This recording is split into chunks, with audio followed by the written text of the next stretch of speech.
तपाईले शिक्षिका बन्ने प्रेरणा कहाँबाट पाउनुभयो? मैले शिक्षिका बन्ने प्रेरणा चाहिँ खासै अब कसैसँग पनि पाएको होइन। जब म यो स्कुलमा चाहिँ आएँ एउटा सिस्टरको रूपमा काम गर्नको लागि भनेर, अनि केही समय मैले सिस्टरको रूपमा काम पनि गरेँ र केही समय सिस्टरको रूपमा काम गरिसकेपछि चाहिँ मलाई चाहिँ जो हाम्रो स्कुलको चाहिँ प्रिन्सिपल म्याम हुनुहुन्छ दिपा गौतम म्याम, उहाँले चाहिँ मलाई के गर्नुभयो भने हजुर पिजी क्लासमा गएर असिस्टेन्ट टिचरको रूपमा हजुर बसेर हेल्प गरिदिन्छु न म्यामलाई भन्नुभयो। र म म्यामले भनेअनुसार नै क्लासमा गएँ, बसेँ र पिजीमा बसिराख्दाखेरि म्यामले जसरी नानी बाबुहरूलाई पढाउनुहुन्थ्यो मैले त्यही अनुसारले त्यसलाई चाहिँ फलो गर्दै गएँ। अनि 2 दिन बसेँ, 3 दिन बसेँ।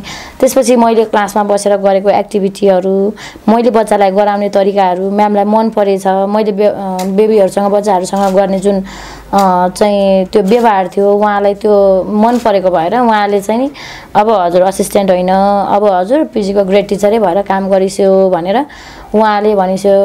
र वास्तवमा भन्नुपर्दाखेरि मलाई चाहिँ यो क्षेत्रमा लाग्ने प्रेरणा चाहिँ हाम्रो चाहिँ यो जुन मनास्टु स्कुलको चाहिँ सर हुनुहुन्छ शैक्षिक निर्देशक दिनेश घिमिरे, उहाँ र यस स्कुलको प्रिन्सिपल म्याम हुनुहुन्छ जो दिपा गौतम म्याम, उहाँबाट नै मैले पाएको।